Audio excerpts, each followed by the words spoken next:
Bien, es bien importante e interesante remarcar esto que estás haciendo para Argelia, que a pesar de las propias particularidades que vos bien mencionás y que yo siempre destaco que, bueno, que es una región muy heterogénea y que las realidades al interior de los países fueron muy distintas, es esta participación de las mujeres, de la élite, de las élites urbanas, de las clases altas, porque justamente van a ser ellas las que van a participar, bueno, de estos primeros movimientos feministas, que después también vamos a estar hablando, bueno, de la participación de las mujeres de la Unión Nacional de Mujeres Argelinas, pero dar cuenta de que estos procesos de los que hablamos, de los proyectos de la modernidad, de ciertas discusiones que se dan en algunos países, en otros no, van a tener que ver justamente, bueno, con ciertas clases sociales que tienen accesos a ciertos recursos, como por ejemplo la alfabetización, que no era lo común para el resto de las personas.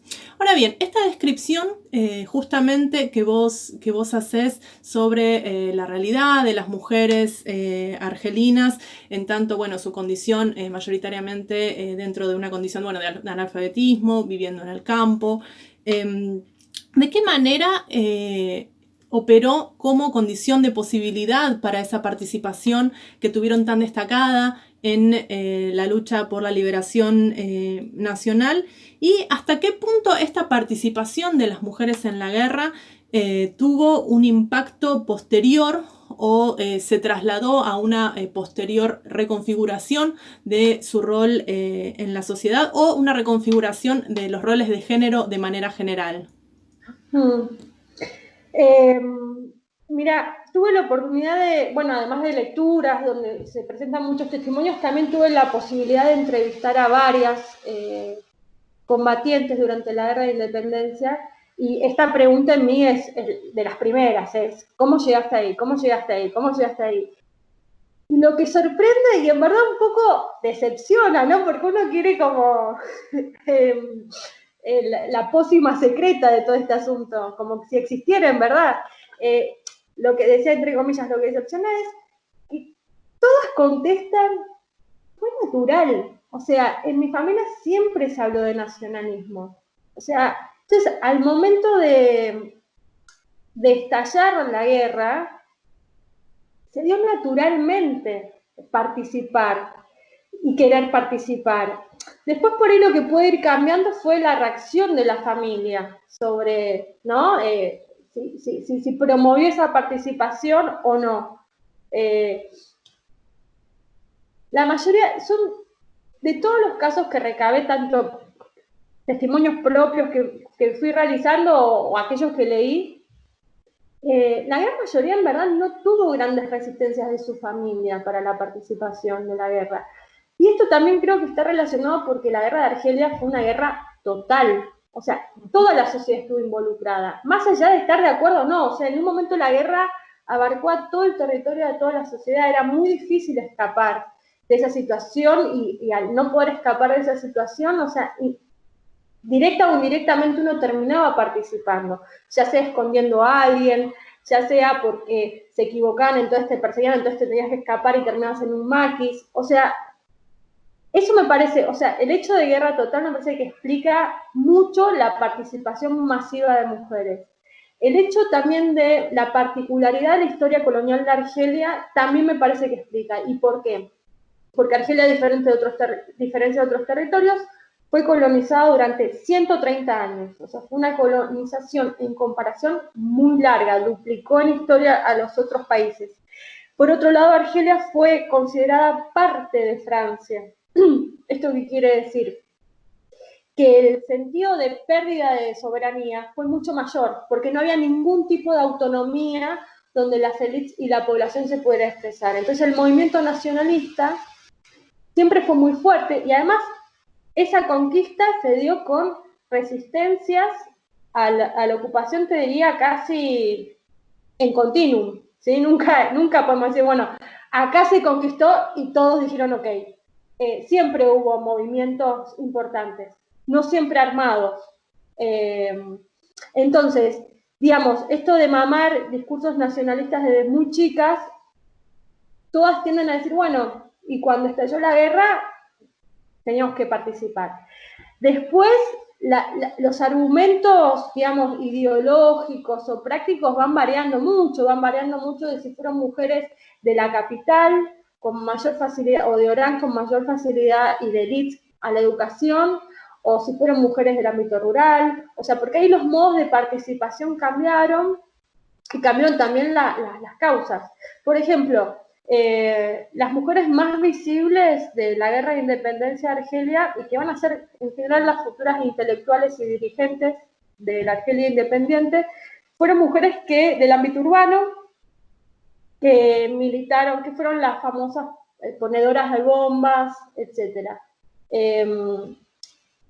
Ahora, la mayoría, si hacemos un censo de las mujeres que participaron en la guerra, la gran mayoría son mayores de 30 años, no son mujeres jóvenes, son del ámbito rural, no son de la ciudad, y por lo tanto son madres que tienen a sus hijos combatiendo, y ya sea porque los asesinan o porque saben que están en riesgo exponiendo su vida, ellas deciden participar como diciendo, bueno, ayudando a estos guerrilleros es como ayudar a mi propio hijo. Son mujeres que por otro lado, por eso digo, el contexto de guerra total también explica mucho la participación masiva.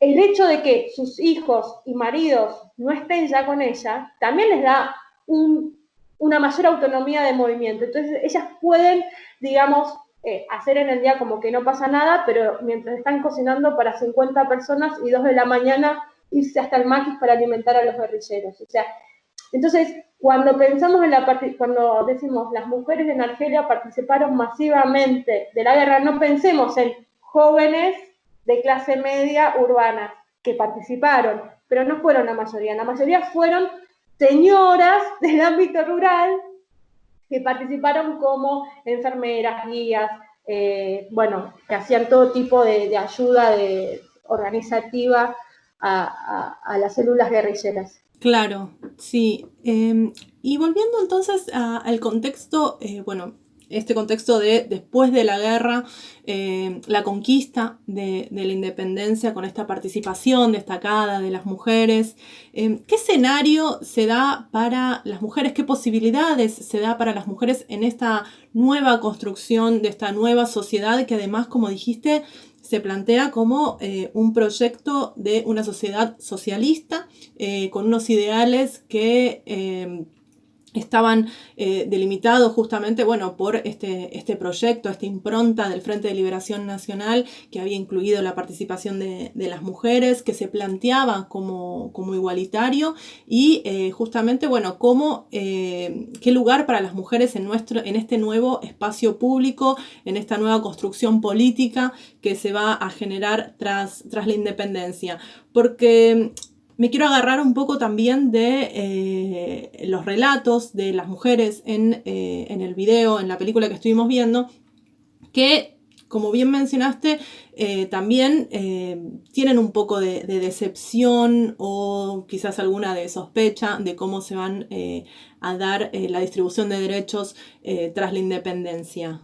Sí, yo creo que hay que analizarlo en dos planos. Por un lado, el plano más formal, el institucional y político, y por otro lado, el social, cultural, real, digamos. En términos institucionales y políticos se ofrece igualdad. O sea, en la Constitución, en el Código Civil, en el Código Penal, en todo el marco normativo de la Argelia independiente hasta 1984, que es cuando se dicta el nuevo Código de Familia, hasta 1984 Argelia mantuvo el Código Civil heredado de la administración colonial francesa, que es un Código Civil moderno occidental, para que se lo puedan imaginar rápidamente. Entonces, pues en la Constitución argelina independiente se garantiza la igualdad de hombres y mujeres en todos los planos, se detalla. Después hubo unas reformas, creo que en el 66 y en el 73, en el 66 seguro, después del golpe, pero que no hacen más que afianzar ese marco normativo de igualdad de género. En Argelia Digo, invito a los que estén participando del seminario de buscar, siempre digo lo mismo, si se festejaba el 8 de marzo en Argentina, en la década del 60, no se festejaba. Les ahorro la investigación. Solo, digamos, tal vez el Partido Comunista Socialista hacía algún tipo de mención, pero nada. En Argelia, el 8 de marzo era un evento importante, era un evento de movilización, de demostración de fuerzas de las mujeres y de reuniones políticas de mujeres. O sea, es una fecha importante. Esto fue un poco por la Revolución Socialista. Entonces digo, todo en la estructura institucional y en las formas de la estructura política, bueno, se crea la Unión Nacional de Mujeres Argelinas, por las siglas en francés UNFA, apenas la independencia de Argelia. En Cuba se tardó 2 años en crearse la Federación de Mujeres Cubanas, digo, para que vayamos viendo. Y obviamente la Unión de Mujeres Argelinas buscaba, digamos, entendía, es súper interesante leer los primeros estatutos de la UNFA, porque hay plena conciencia que la letra de molde de una constitución no garantiza absolutamente nada, que todos los derechos se militan. Entonces, en las actas fundacionales de la UNFA, en las primeras, se hace diagnóstico, se disponen los objetivos y se disponen los métodos para lograr esos objetivos. Digamos, no se busca quedar en la formalidad. Entonces, con esto aprovecho para volver a la película, porque hay algo muy interesante. Fadela Amrabat, la de anteojos, la segunda intelectual que aparece, que es crítica sobre la situación de la mujer, ella habla de que realmente ella considera que hay un retroceso en el rol de la mujer argelina después de la independencia. Ella considera que si bien hubo mucha participación, después de la independencia, como muchos dijeron, las mujeres tenían que volver a su cuscús, o sea, a su casa.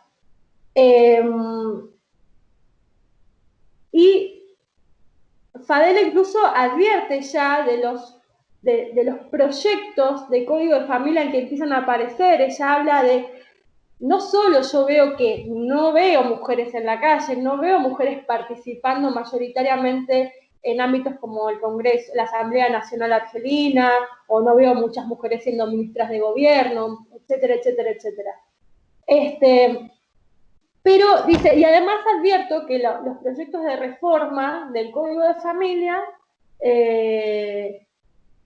están hablando de mujeres en minoridad permanente. ¿Por qué? Porque, por ejemplo, en los proyectos que leo, la mujer necesita un tutor para casarse. Entonces ella dice, no solamente veo un retroceso, sino temo un retroceso aún mayor que en la etapa colonial. Bien, estos miedos de Fadela se van a dar, pero en 1984. Entonces, y 1984, la década del 80 en general, obviamente no va a ser la misma para Argelia, pero tampoco para el mundo. Entonces, por eso vuelvo a lo mismo. Analicemos la película y la realidad de las mujeres argelinas en su contexto, ¿sí?, de época, que es la década del 60, que es un periodo postcolonial inmediato. ¿Se entiende? Digo, porque es interesante situar las discusiones, sobre todo discusiones políticas y culturales como estas, en su contexto. No adelantar, no leer la historia con el diario del domingo, porque realmente en 1968 no necesariamente estaba escrito, y esto en términos metafóricos y literales, el código de 1984. Digo, acá me parece que hay una cosa como para tener cuidado. Por otro lado, Fadela es crítica al gobierno en cuanto a la mixicidad de la educación, que es un debate muy importante en esa época, que ni hoy está saldado, o sea, hay de todo un poco en Argelia. Pero, bueno, dice, y si bien esta es una sociedad que se dice socialista, le falta un montón, porque la estructura social no cambió, porque las relaciones entre hombres y mujeres no cambió. Y un ejemplo claro, dice ella, Unión de Mujeres Argelinas, dirigida por burguesas. ¿Qué podemos esperar de eso? Edición, esfumado, nos vamos a la sede, ¿no?, en la película, de la Unión de Mujeres Argelinas y vemos unas señoras todas ahí que bajan por la calle. O sea, el trabajo, digo, de edición es súper importante. Es toda una línea editorial que está manejando el film. Y entonces, mientras nos dicen, entonces, venimos con, ¿no?, la voz de Padela, que había dicho, son todas burguesas. Y después la voz en off que nos ve bajar a señoras en el barrio más chic de Argel, de una mansión alucinante, cuidadas por guardaespaldas, y uno que dice, efectivamente lo que decía la señora en la entrevista anterior tenía razón. Y encima, el fragmento, las dejan hablar 5, digo, ¿no? De un documental de media hora, no, ¿qué 5? 2 minutos hablan las mujeres de la UNFA, en todo el documental. Y lo que deciden poner, el fragmento que decían poner es aquel donde Madame Gentú fue la primera presidenta de la Unión de Mujeres Argelinas.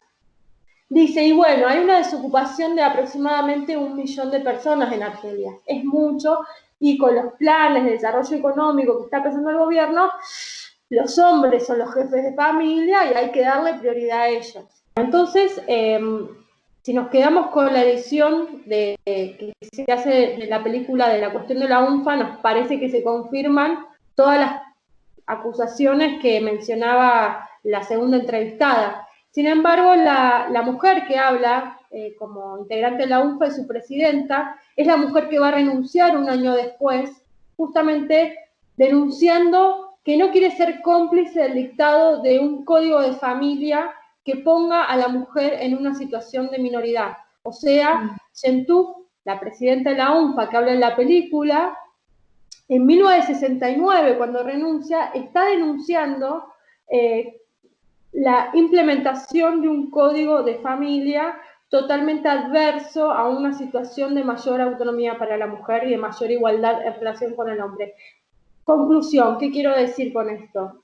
Es que si en Argelia el Código de Familia se dictó en 1984, muy regresivo, un código sumamente conservador, sin embargo, si tardó hasta 1984, es porque hubo muchas mujeres y también hombres que gobernaron que tampoco acordaban en retrasar la situación de la mujer en la relación al hombre. Digo, realmente fue tal vez el debate, la disputa política que recorrió todos estos primeros años de la independencia argelina, y tal vez porque fueron los sectores, podemos decir, más progresistas, más identificados con este discurso socialista, nacionalista, lograron imponerse sin terminar de torcer el brazo de los sectores más conservadores. ¿Esto qué quiere decir? Lograron frenar intentos de reformas conservadoras del Código de Mujer, pero no lograron imponer un código de la mujer progresista.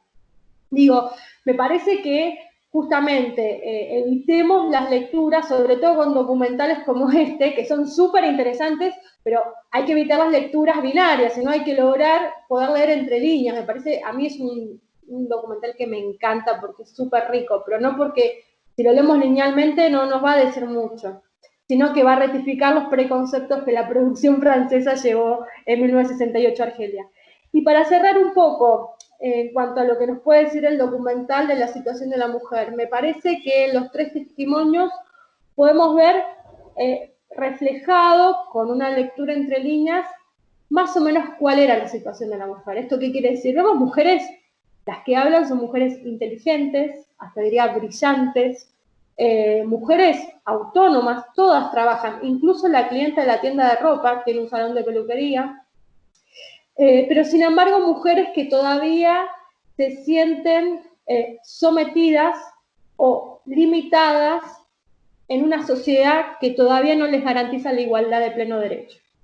Lo vemos con los maridos celosos de muchas testimoniantes, lo vemos con la última testimoniante, con un padre militante del Partido Comunista que así todo le quiso imponer un matrimonio que la llevó a un intento de suicidio y a una internación en una clínica psiquiátrica, algo que era y que sigue siendo común en Argelia, estas consecuencias para la mujer que se ve impedida de poder desarrollarse en su sociedad libremente, algo que acusa también la segunda testimoniante, Fadela Labed, esta intelectual de anteojos, ella cuando empezó en 1962 se puso un programa de radio que era un programa de radio juvenil, entonces la gente llamaba y contaba su vida, o sea, sin ninguna intencionalidad de hacer un programa feminista, ni mucho menos. Pero empezaron a aparecer cada vez más testimonios de mujeres jóvenes que se deprimían porque las obligaban a casarse con quien no querían o que no las dejaban casarse con quien sí querían y que se terminaron suicidando. Entonces Fadela, de todos estos testimonios que va recopilando en su programa de radio, escribe en 1965 su primer libro, que va a ser La mujer argelina, donde sobre todas las cosas aborda esta gran problemática de la tasa de suicidio que va creciendo. ¿Y por qué va creciendo si en teoría son independientes y la mujer tendría que estar mejor?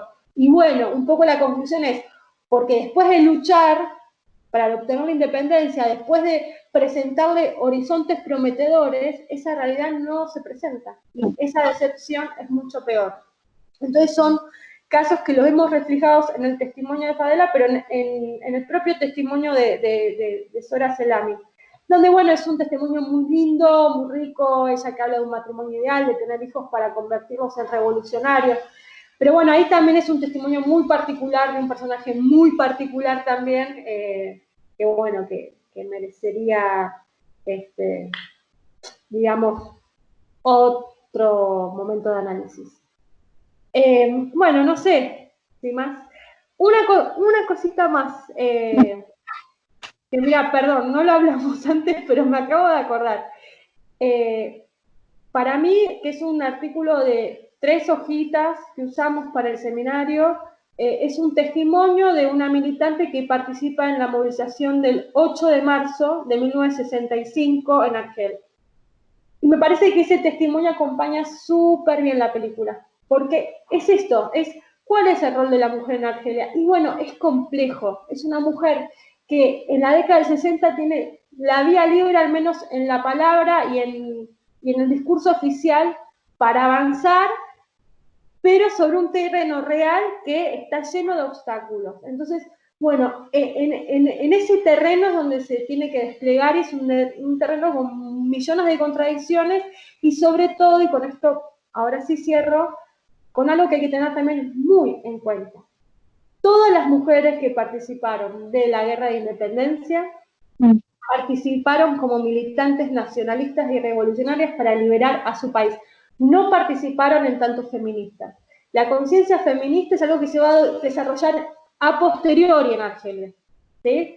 Entonces, el hecho de no tener garantía para un montón de mujeres, que no son justamente las que aparecen en este film, por ahí sí la primera, la de la tienda de ropa, no van a reclamar necesariamente al gobierno que las mujeres no tienen los mismos derechos, que las mujeres no quieren volver a ser, porque tampoco era un reclamo que ellas tenían en ese momento. De hecho, Sora, la última testimoniante, la joven, lo dice: no va a haber igualdad de hombres y mujeres hasta que no venga la verdadera revolución socialista. Entonces, y eso es algo que para ella todavía falta cumplirse. Entonces, con todos estos elementos me parece que está bueno ver esta película para realmente complejizar y terminar de enriquecer aún más el debate. Clarísimo. Bueno, muchas gracias, Julieta, por tu participación, y esperamos vernos prontamente en las aulas. Para todos y todas las estudiantes, continuamos luego con los contenidos y nos vemos ya en la próxima unidad. Hasta luego.